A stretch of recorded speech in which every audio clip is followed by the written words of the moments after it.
কপিমালার পক্ষ থেকে সবাইকে স্বাগতম। শিক্ষার্থী, আশা করি তোমরা প্রত্যেকে ভালো আছো, সুস্থ আছো। তো আজকে একটি বিশেষ কথা নিয়ে তোমাদের মাঝে উপস্থিত হয়েছে। সেটি হচ্ছে 2025 সালে এইচএসসি বিএমটি আর এসএসসি ভোকেশনাল যেটা আছে একাদশ দ্বাদশ শ্রেণী, তোমাদের পরীক্ষার সম্পর্কে কিছু কথা বলতে চাচ্ছি। পরীক্ষাটি রুটিন কিন্তু তোমরা পেয়েছো যে 26/6/2025 তারিখ থেকে তোমাদের পরীক্ষা অনুষ্ঠিত হতে যাচ্ছে।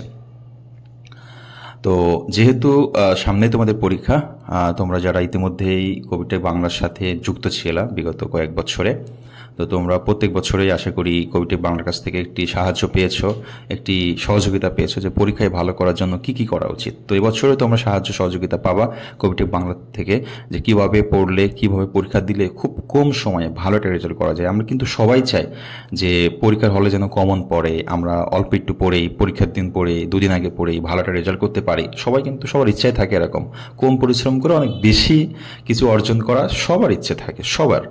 তো এই জন্য তোমার কিন্তু পরীক্ষার আগে একটা ভালো একটা সাজেশন দরকার, তাই না? যেটা আমরা স্পেশাল সাজেশন বলে থাকি, প্রত্যেক বছরে দিয়ে থাকি।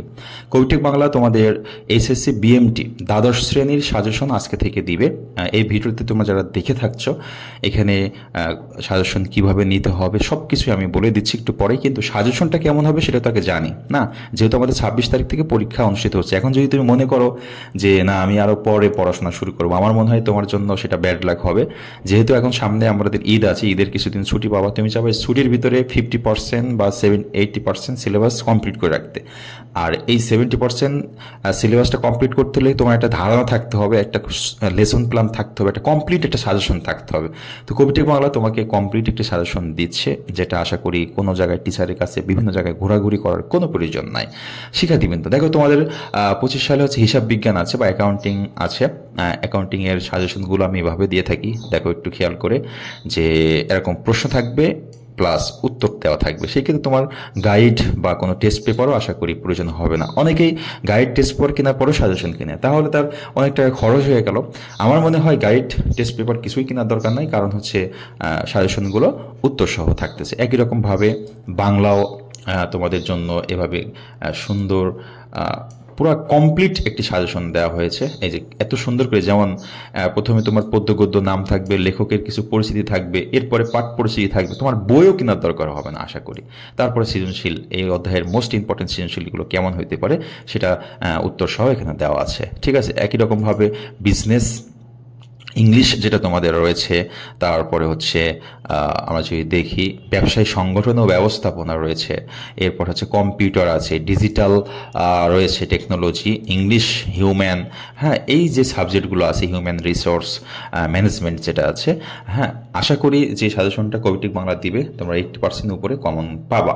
হ্যাঁ, সেক্ষেত্রে সাজেশনটা ফলো করলেই ইনশাল্লাহ প্লাস পাওয়ার মতো একটি প্রস্তুতি তুমি নিতে পারবা। শিক্ষার্থীবৃন্দ, আবারও বলছি, এই যে অবসর সময়গুলো যাচ্ছে, ঈদের ছুটি যাবে, আমি মনে করি তোমাদের উচিত এই ঈদের ছুটিতেই 80%, 70 থেকে 80% সিলেবাস কমপ্লিট করে রাখা। আর 70% সিলেবাস যখন তুমি কমপ্লিট করতে যাওয়া, তোমার একটা সুন্দর নির্দেশনা লাগবে, সাজেশন লাগবে। এই জন্যই কবিটেক বাংলা তোমাদের ছুটির আগেই স্পেশাল সাজেশনটা দেওয়ার চেষ্টা করছে, যেন তোমরা সিলেবাসটা শেষ করতে পারো, পরীক্ষায় ভালো করতে পারো। শিক্ষার্থী কিন্তু এই সিলেবাসটা নিতে হলে কি করতে হবে, সাজেশনটা নিতে হলে কি করতে হবে, স্ক্রিনে যে হোয়াটসঅ্যাপ নাম্বার আছে সেই হোয়াটসঅ্যাপ নাম্বারে জাস্ট মেসেজ করলে হবে যে স্যার আমি বিএম দ্বাদশ শ্রেণী। আজকে এই ভিডিওটা যারা দেখছো তাদের কিন্তু বিএম দ্বাদশ শ্রেণীর জন্য। একাদশ শ্রেণী সাজেশনটা কমপ্লিট হওয়ার সাথে সাথেই তোমাদের একটা ভিডিও দিব, তখন তোমরা একাদশ শ্রেণীতে যারা আছো তারা মেসেজ করবা, তোমরা সাজেশন পাবা ইনশাল্লাহ। হ্যাঁ, তো যারা দ্বাদশ শ্রেণীতে আছো বিএম শাখায় সারা বাংলাদেশের যে কোনো প্রান্ত থেকে শুনছো, অবশ্যই হোয়াটসঅ্যাপ নাম্বারে যোগাযোগ করো, কিভাবে নিতে হয় তোমাদেরকে হেল্প করবে। সাজেশনটা নিয়ে পড়াশোনা শুরু করো, ইনশাল্লাহ ভালো একটা রেজাল্ট হবে। ভালো রেজাল্ট কিন্তু পরবর্তী যেই কলেজ, ইউনিভার্সিটি, ডিগ্রি, অনার্স তুমি যাই করো না কেন, সব জায়গায় কিন্তু রেজাল্টটা খুব কাজে দিবে।